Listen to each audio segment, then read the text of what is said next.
Hello, and welcome to episode 11 of the LCLC podcast.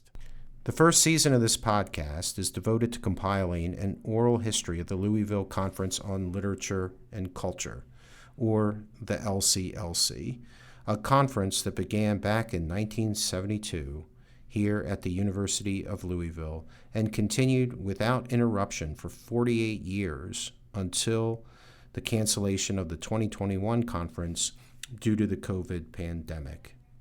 In this episode, I talk with another conference regular, Alan Nadel, who is the William T. Bryan Professor of English at the University of Kentucky. He has published numerous books on post-World War II American film, drama, fiction, and popular culture. In addition to being a well-noted poet, Alan is also a leading expert on August Wilson and indeed on Cold War studies generally. I began what became a wide-ranging discussion with the question I like to ask all my guests here on the LCLC podcast. Just what do you remember about your first visit to Louisville? Well, I first attended it in February of 1981. And the reason I attended it is that I had a lover who was in an open marriage, and she was in Miami of Ohio. And we saw this conference advertised where she could drive, and I would come to it, and I submitted.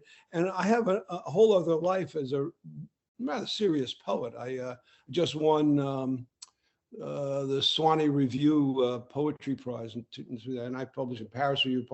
So I submitted some poetry. And so we met here and we went to the conference. That was my first exposure to it. I came back a number of times in the early 80s. And then what started to happen, well, there are two things. One was that the associations I was much more significantly involved with, or some of them, narrative particularly, but also cinema studies, or spring conferences, and I was spread very thin. When I got the job at Kentucky, and it was just down the road, I started coming back again more regularly. The other thing that happened is in 1981, I met Tom Byers, and we've been good friends for, now 40 years. And I started to hang out with, at various conferences, a certain crew that sort of Tom was, the center of, a part of, including Linda Zwinger, Judith Roof, a bunch of these people. So it became a kind of crowd. I was more a fellow traveler because I wasn't, but so it became, the conference became very much a social thing for me as well. And, it started to develop a number of rituals, like on Thursday night, Tom would always have a dinner at his house. And there would be these kinds of things that would kind of, organize the stuff, and that got me back there. So there was this long hiatus. What I liked about it in 81, and I liked it a lot, is it's the only conference where you had creative stuff going on at the same time. So if there wasn't any other session, you could always go in and hear some good poetry or some good fiction. And I remember hearing very early on a short story by a guy named Fred File, who turned out to be, a kind of minor significant writer.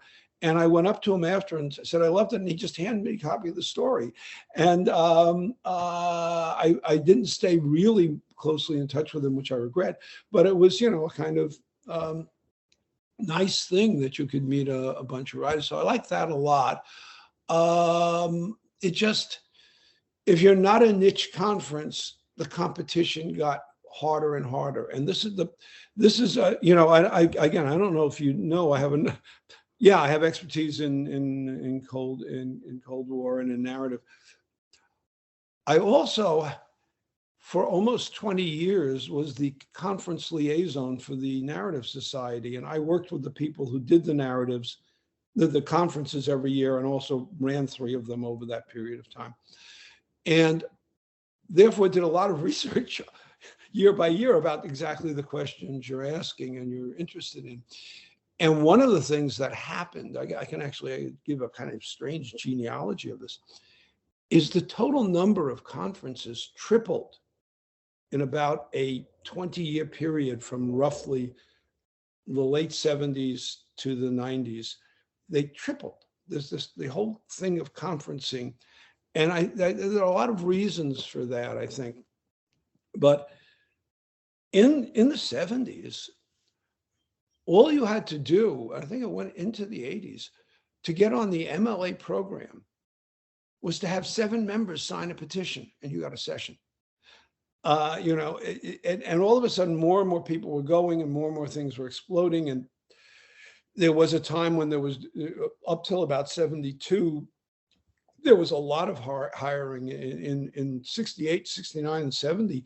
People were getting offered jobs at the MLA. They had the interview and they get the offer because they were afraid that other people would get snatched up. The market started to shrink around 74. So you had this kind of whole large new generation of people who were connecting and reconnecting. And they went to conferences for a lot of reasons. One of them was to catch up with people. It's part of the cycle from the baby boom on. A very strange thing happens in academia that is absolutely sui generis.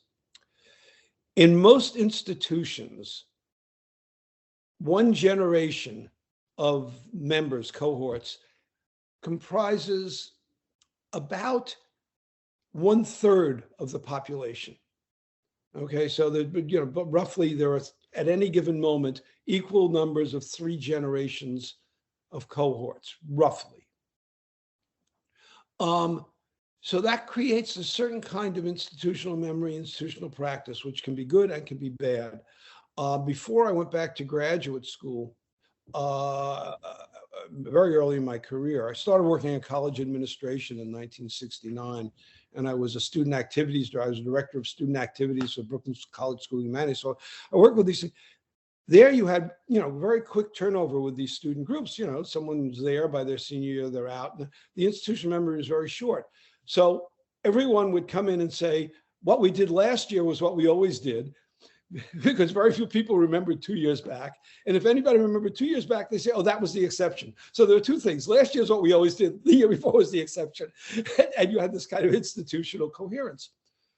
What the baby boom does, and what the GI Bill does first, and the baby boom does second, is to create a generation, not just in academia, but in all other parts of American life, where one cohort is automatically the majority.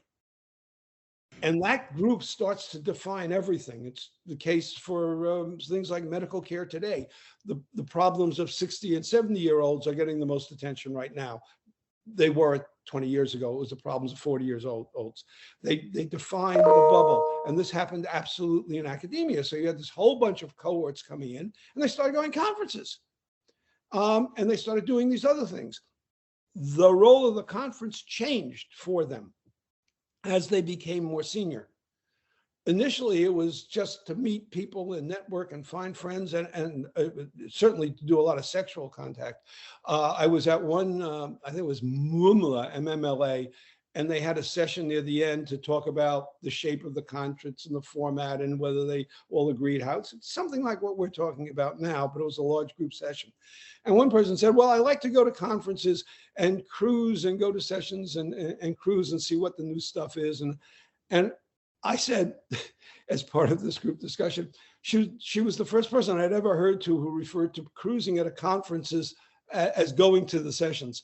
So it was, it was a kind of real social, and that changed as people became more developed, were getting their books out, became much more, and were developing their own niches. Another half of this, academia has been working in a scarcity model my entire lifetime. And certainly since the 70s, since I became an academic. Scarcity brings out the worst in everyone. All things being equal, people are generally pretty good, generous kind of. But once you put in scarcity model, they all kinds of ridiculous things become important. When I first went to Purdue University, I'm put on the undergraduate curriculum committee and was supposed to deal with the course numbers, which were all irrational, and the chair said, just get them, there's some sequence, make some sense of this. And this led to a department-wide fight over whether business writing should be a 200 level or a 400 level course. We were in fucking El Salvador. We were in El Salvador, and we're worrying about. It's a Foucauldian phenomenon. These petty things become important. They become the focus. You don't have to put American intellectuals in gulags. Just make them academics, and they takes care of itself. One of those things, this gets back to conferences, is the conferences started becoming guilty pleasures. You got some of the cost of this subsidized. You could write some of it off on your taxes. So people who are 30 and 40 years old, who in any other profession, lawyers, doctors, would be well-respected, well-paid people with that level of education, are scrounging or waiting, trying to get tenure, are still being treated like children, are grossly underpaid compared to people of comparable intellect and education.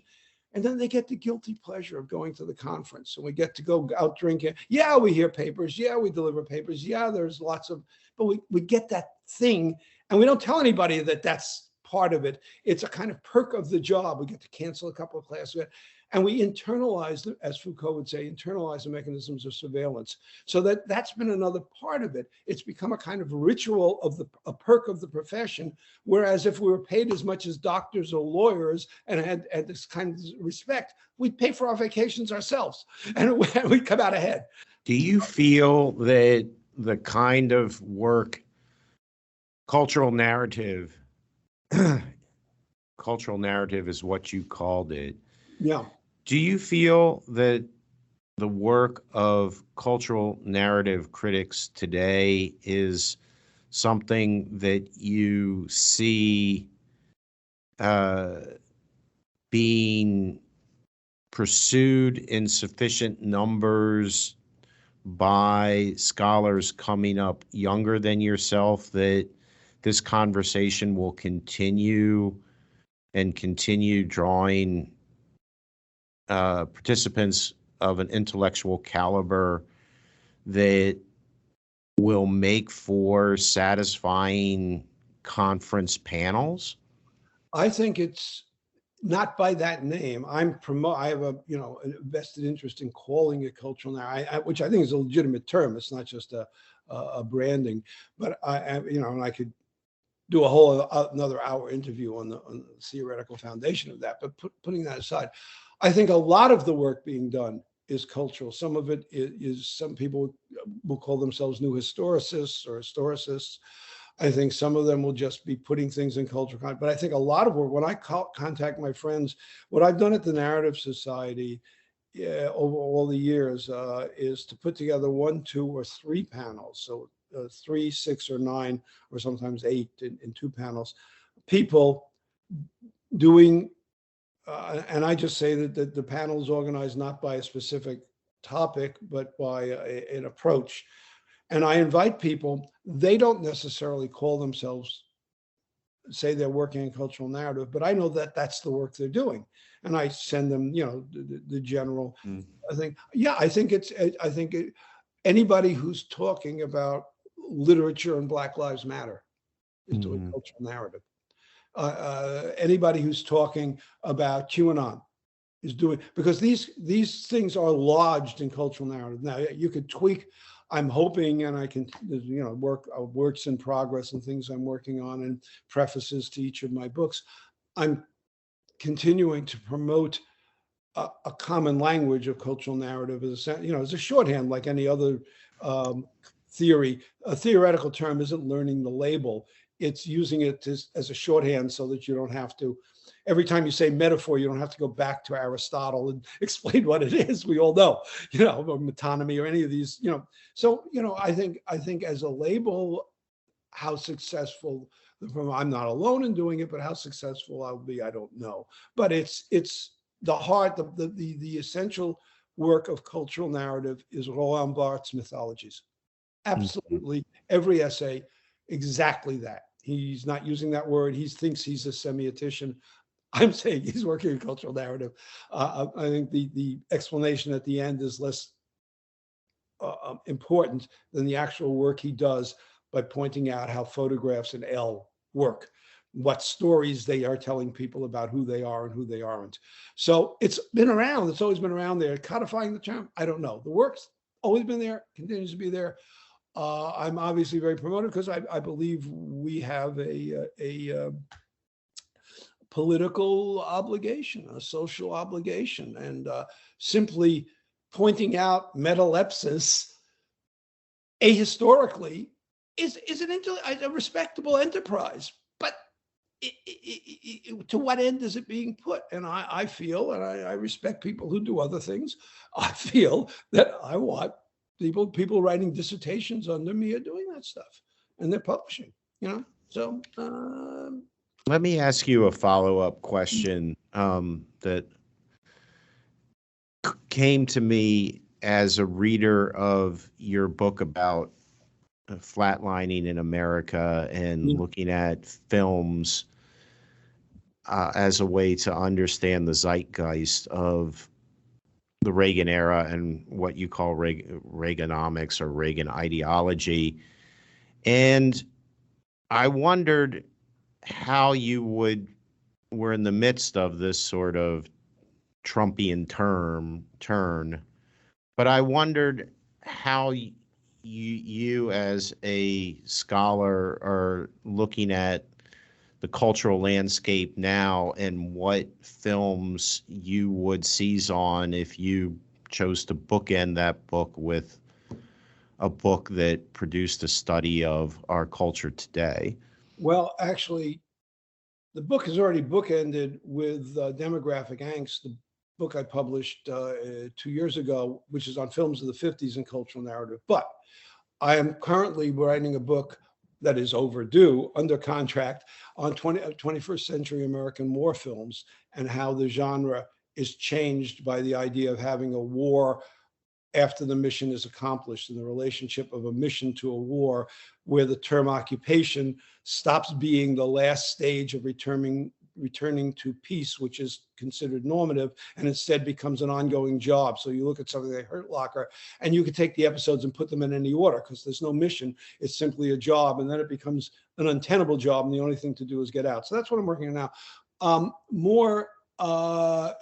I just published an essay in A-Line, which is an online journal started by Hortense Spillers on politics, connecting Reaganism and Trumpism. It's called Reagan's Trump's Dog and Reagan's Whistle. Basically, it looks at all of the things he's doing and traces it back to Reaganism. And I also have an essay coming out on in a collection on new approaches to narrative, which promotes cultural narrative, but it's about the film The Fugitive and the Rodney King event and how it does the cultural work of disarticulating two narratives that are untenable. One, that Black bodies moving in white space constitute a menace for which the police must aggressively protect us, against which the police must. And the other, we don't identify with beating helpless people on the ground.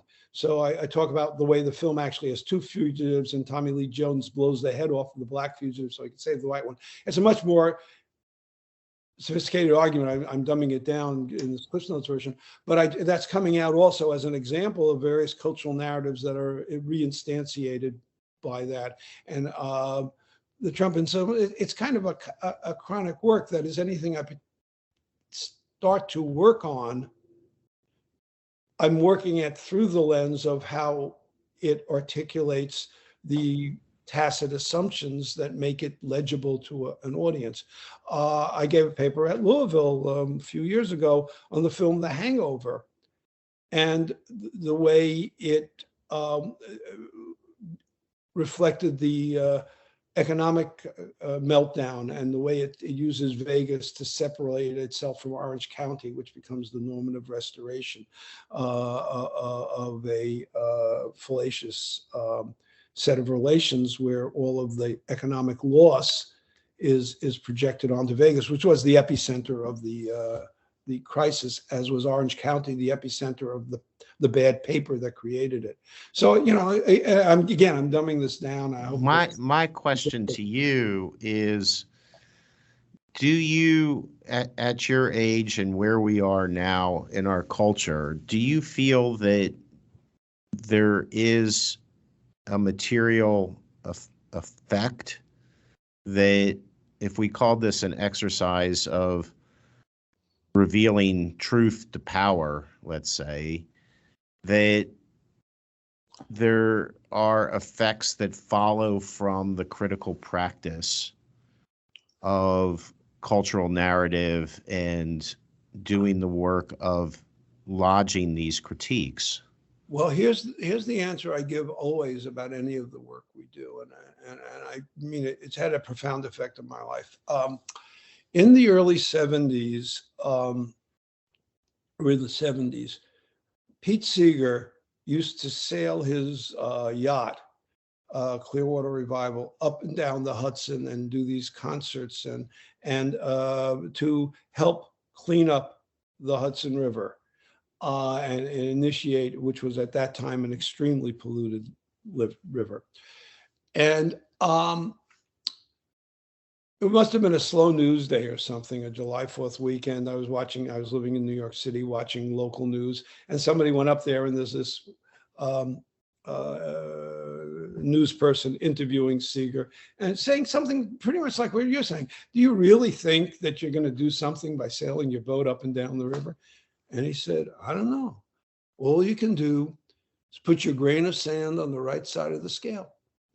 And 20 years later, I'm watching Law and Order, sometime in the mid 90s. It always starts with a very benign thing in a park, or if you watch Law and Order, never go to a park or a garage because you're going to find a body. Okay, so this is there. This guy is fishing on Riverside Drive or Riverside Park in the Hudson River. And another guy comes up, starts talking to him and says, would you really eat anything you caught out of the river? He said, I wouldn't have. But then Pete Seeger started sailing his boat up against 20 years later, the river. And now, so I don't know, if I were clairvoyant, I'd go to the racetrack and earn a good living. But you put your grain of sand on its right side. So it matters to me that if I write something, it's not simply to, this is my bugaboo with narratology, not that there aren't people who can apply it in a cultural or historical setting that usefully, but it's not an exercise. I can't, I don't know. I teach this stuff in my classes. I'm looking at dissertations, and my students' works get published as books, or they have a pretty good record. Who knows? I don't know. That's, Right. I have a sort of follow-up to that question, which is, in thinking about the relationship between Trump and Reagan, is there a sense in which part of what's satisfying about reading your analysis of 80s era film is that there's a kind of digging and a sort of critical project of identifying what's beneath the surface and bringing it up to the surface to show. And when we get to Trump in our own age and Trump's, I would say, his psychological mindset, you can't do that because everything is on the surface. There's nothing to drag up. Well, I think that about Trump, you're absolutely right. I'm not trying to get, again, I'm always a little uncomfortable with surface depth metaphors. I understand what you're saying. And I would argue, making legible things that are unspoken, that are there. If they weren't on wherever we want to call the surface, they wouldn't be legible at all. So I think they're always already there. But having said that, you're right. Trump is, as part of my argument, made very blatant things that Reagan did in more encoded ways.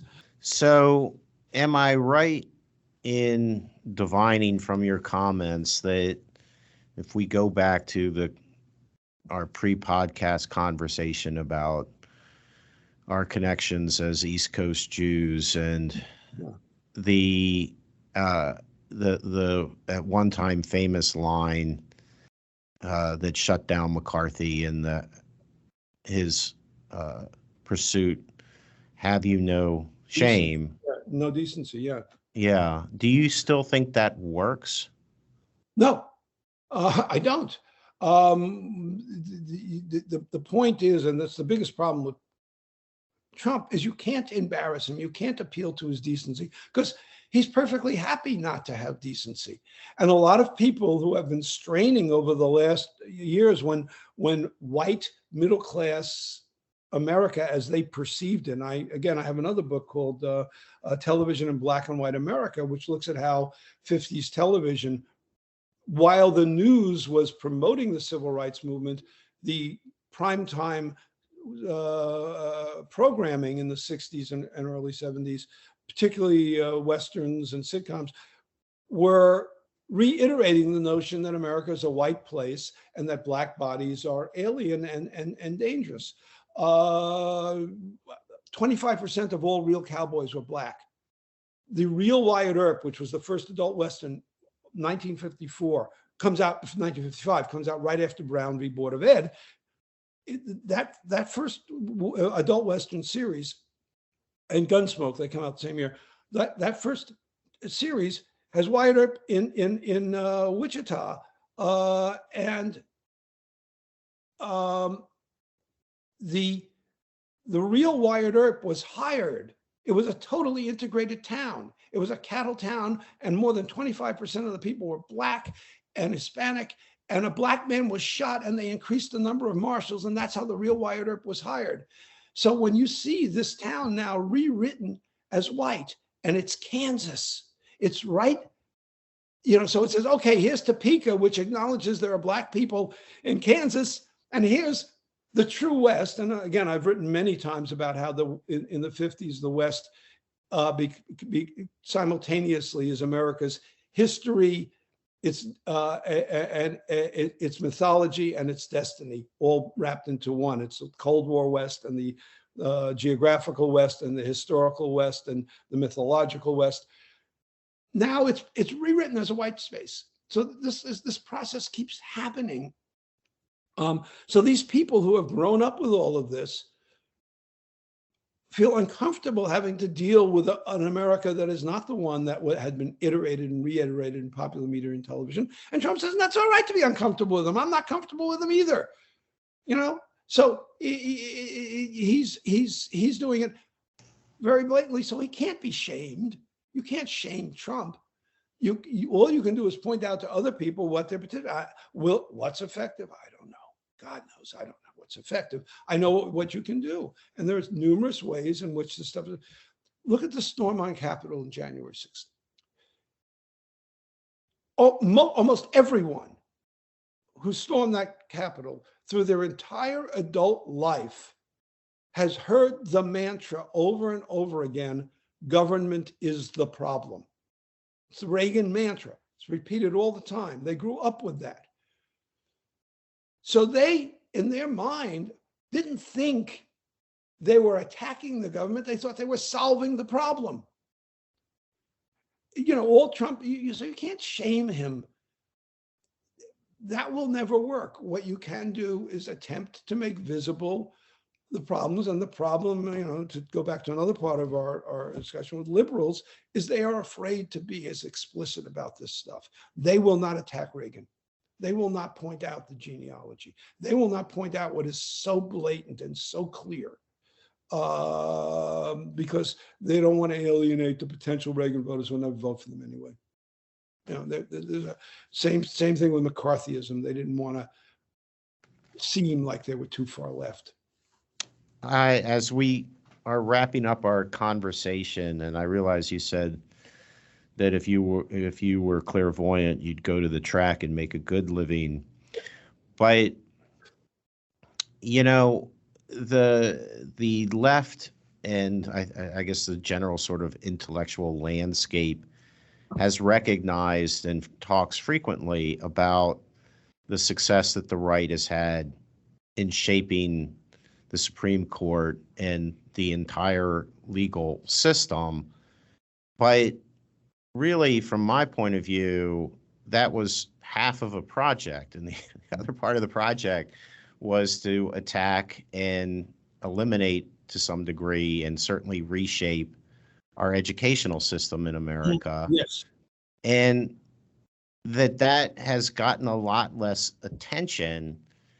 Do you feel that there's any way, I mean, I just see a sort of glide pattern into the ground here. Is there any way to change that trajectory and get our education system back? I don't know, but I think you are 100% right. I think there are many tenets of that. And again, I trace a lot of it back to Reaganism. Before that, we had public education. One of the points I make is that one of the major accomplishments of Reaganism was to shift money from the working class to the lender class. And the lender class is not necessarily American, they're foreign countries. What happened, I gave a talk on, well, this is in the article too, but I gave a talk on it at Dartmouth summer before last. Between 1948 and 1965, the United States had the largest economic growth in the history of the world, and probably going forward it will. And in that entire period, the cumulative inflation rate was 78%. It wasn't even 100% between 1948 and 1965. Why? Because we had high tax rates. You don't use monetary system to deal with, you deal with tax. So when people made more money, because what tax rates did is it took the money from only from the people who had made it, whereas raising interest rates hurts everyone. Takes it only from the people who could afford it. And all of it went into the public coffers to fund public education and fund healthcare, or potentially healthcare, fund a lot of the highway systems, all of those things. Any last thoughts about the conference or advice for me? Well, I gave you the best tips that I had. I would try to invite what you want is to increase your return group. Because that becomes your base, and then you can expand from there. To increase the return group, what you have to have are more good papers and more good discussion. I hope you enjoyed my discussion with Alan Nadel. If you did, please take a moment to subscribe to the podcast and hit like. And as always, I would ask you to consider joining us for an upcoming LCLC conference. Consult the LouisvilleConference.com for details. Thanks again for listening.